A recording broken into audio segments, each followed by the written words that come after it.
చెలో secretariat కి బయలుదేరిన APCC chief YS షర్మిలారెడ్డిని arrest చేసిన పోలీసులు. ఉండవల్లి వద్ద అరెస్ట్, పరిస్థితి ఉద్రిక్తం. దుగ్గిరాల పిఎస్ కి తరలింపు. రాజశేఖర రెడ్డి గారి ఆత్మ ఎలా తీసుకుంటారు? చెప్పండి. నిజంగా ఇది బాధ. చెప్పండి మేడం, మీరు ఎలా ఫీల్ అవుతున్నారు? అమ్మ ఎలా ఫీల్ అవుతుంది, నాన్న ఎలా ఫీల్ అవుతాడు ఈ సంఘటన చూసి? ఆయన ఆత్మ శోభిస్తూనే ఉంటది, అమ్మ కూడా బాధపడతారు.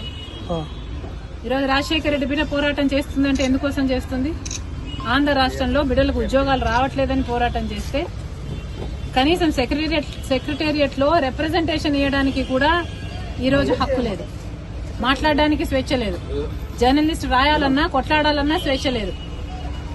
ఈరోజు కనీసం సెక్రటేరియట్ లో రిప్రజెంటేషన్ తీసుకోవడానికి ముఖ్యమంత్రి లేడు, హోంమంత్రులు లేరు, డిప్యూటీ చీఫ్ మినిస్టర్లు లేరు, మంత్రులు లేరు, కనీసం సీఎస్ కూడా లేరంటారు. ఇక వీళ్ళకి ఏం చేతనైంది? పరిపాలన చేతనైందా? వీళ్ళకి స్పెషల్ స్టేటస్ తేవడం చేతనైందా? పోలవరం ప్రాజెక్టు పూర్తి చేయడం చేతనైందా?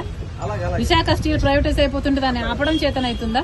క్యాపిటల్ సిటీ కట్టడం చేతనైతుందా? కనీసం మెట్రో అన్న తేయడం చేతనైందా? రైతులు ఆత్మహత్యలు చేసుకుంటున్నారు, అప్పుల పాలైపోతున్నారు, కనీసం పంట బీమా ఇవ్వడం కూడా చేత కాలేదు. బిడ్డలు ఆత్మహత్యలు చేసుకుంటున్నారు, ఉద్యోగాలు లేవు, నోటిఫికేషన్లు ఇవ్వడం కూడా చేత కాలేదు.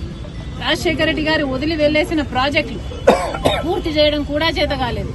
మరి ఇదేనా రాజశేఖర రెడ్డి గారి వారసత్వం అంటే? ఆలోచన చేయాలి. ప్రజల కోసం కొట్లాడుతున్నాం మేము. ఈ రోజు కనీసం కనికరం లేకుండా, మహిళలను చూడకుండా రాత్రి నన్ను పార్టీ ఆఫీస్ లోనే ఉండేటట్టు చేశారు. ఇది పాపం కదా? ఒక ఆడపిల్లని ఇలా చేయడం పాపం కదా? పాపమే. ఆంధ్ర రాష్ట్ర ప్రజలకు, ఆంధ్ర రాష్ట్ర యువతకు చేస్తున్నది వీళ్ళు పాపమే. ముఖ్యంగా ప్రతిపక్షాలు, జర్నలిస్టులు ఇంతగా కొట్లాడుతున్నా కూడా కొట్లాడ కనీసం వీళ్ళ చిత్తశుద్ధిని కూడా ఈ రోజు గౌరవించకుండా ఈ రోజు ఇట్లా గాయపరిచి. మేడం, మీ ఆర్కే గారు మళ్ళీ జాయిన్ అయ్యారు మంగళగిరిలో. అబౌట్ స్టూడెంట్స్ ఈ రోజు యువత గురించి మాట్లాడదాం. రేపు రండి, రేపు అడగండి, రేపు చెప్తాం.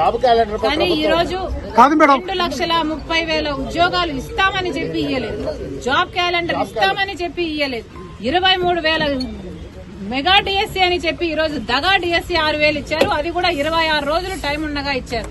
పిల్లలు ఎలా ప్రిపేర్ అవ్వాలి? అసలు ఈ ప్రభుత్వానికి మనసే లేదు. ఉండను బండను మీ చేతి గాయం ఎవరు? పోలీసులు ఇంకెవరు చేస్తారమ్మా?